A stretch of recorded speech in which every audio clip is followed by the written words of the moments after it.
Alright, Blue Jay fans, you should be getting excited now. The top outfielder free agent finally signed, and it was well predicted. I predicted it.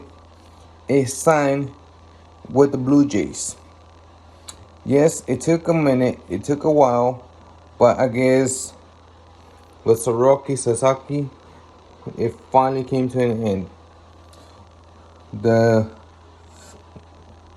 the outfielder has signed a 5-year contract with the Blue Jays. He did hit 44 home runs, 102 RBIs last year.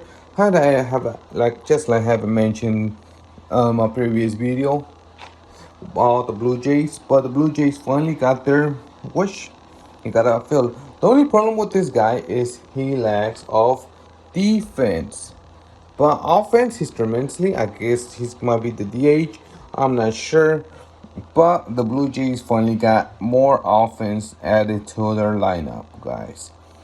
So, yeah, guys, let me know in the comments below what you guys think about this signing. Do you guys, if you're Blue Jays fans, let me know what you guys think about this. So, this is big, guys. So, if you're a Blue Jays fan, go Blue Jays. They finally got their splash of the off season, guys. Breaking news inside Studio K. Lauren Shahadi with you on a Monday, and we learned that Anthony Santander is a Blue Jay. Toronto and Santander in agreement pending physical. Our own JP Morosi broke the news moments ago, and he joins us now on a Monday. JP, hello to you. Wait, where the heck are you, by the way? Hey, good morning, Lauren, or afternoon, I suppose. Greetings from Albany International Airport, getting ready to cover the Hall of Fame election, and I've got my baseball assistance team hat on, and just as I landed, we had some news. So Anthony Santander, finally some good news for the Toronto Blue Jays. Lauren, they've been looking for a bat, an arm all offseason long. They did get Jeff Hoffman, and now Anthony Santander, one of the biggest bats who is, as of today, still available on the market. You're right. You know, we've been talking about Toronto as a bridesmaid. They get a stud. How'd this deal get done? Was it long in the making, JP? It was, Lauren. I think that the Blue Jays are one of the teams that we've heard connected to Santander throughout this offseason, and he gives them a lot of balance. We talk about how the middle of the Jays lineup, they've got Vladimir Guerrero Jr., of course, from the right side. They've got Bo Bichette as well. And just look how nicely Santander fits in the middle part of this lineup, right between Guerrero and Kirk, at least in that iteration of it. You've got Springer leading off. I don't think they're totally done yet, Lauren. It wouldn't surprise me if we see someone like a Jurickson Profar perhaps land with the Blue Jays. He's another person they've had some interest in, but we had heard at different times names like Alonso and Bregman earlier on. Of course, they were involved in Juan Soto as well. But you think about Santander and the power. Rare is the switch-hitting bat who can hit 44 home runs for you. It's only happened really a handful of times in recent years in Major League Baseball. You know that he can hit in the American League East. Certainly he's got a home in Florida, so it's been a really good fit, I think, all along for Anthony Santander. And it seems as though once the Jays realized they did not get Roki Sasaki, they had been pursuing any number of other arms as well. They also may add a bullpen arm, too. I was told there were some possibilities there. They've looked at Carlos Estevez, too. So for Blue Jays fans, I know it's been a long offseason of waiting, even in some ways going back to last winter as well. But some welcome good news for the Toronto Blue Jays and Canadian baseball fans here today. I'm glad you put up that lineup, JP, because my first question was, where is he going to play? Crowded outfield, yes?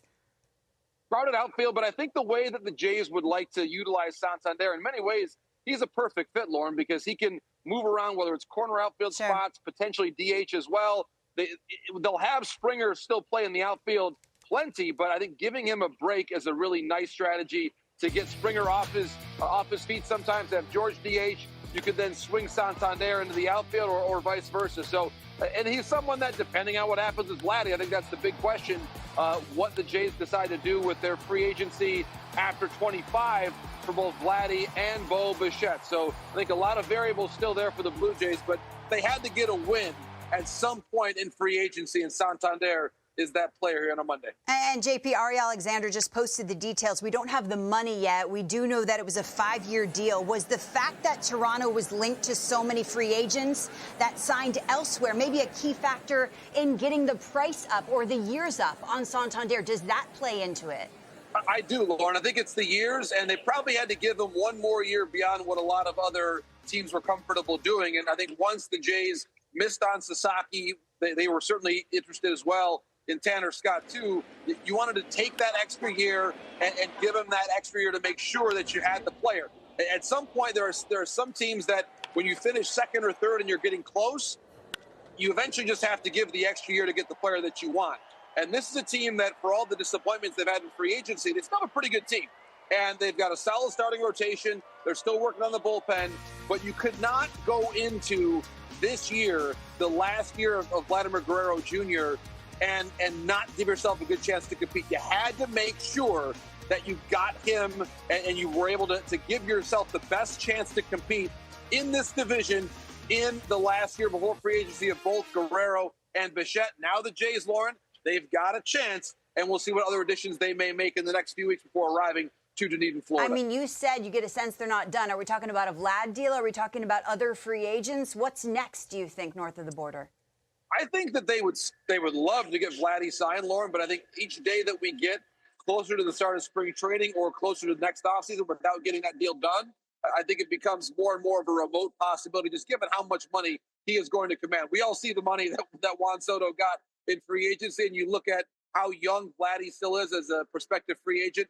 He's going to have a pretty nice payday 1 year from right now. So I think for that reason, it's still going to be a challenge to get Vladdy signed. They would love to, but I think more likely we're talking about one more free agent bat, probably not someone on the order of an Alonso or a Bregman, but yes, perhaps someone like a Jurickson Profar, and then maybe add one more pitcher either in the rotation or the bullpen to, again, give yourself the best chance. When you've had other disappointments, what you now have to do if you're the Blue Jays front office, give yourself the best chance to win in 2025 with Vladimir Guerrero Jr. and Bo Bichette, because I think for a lot of reasons, Lauren, the reason why they were coming up short on some free agents is there was a lack of clarity on what the plan was going forward. Who was going to be on this team after 2024 and 2025? We now know that one of those key players will be Anthony Santander.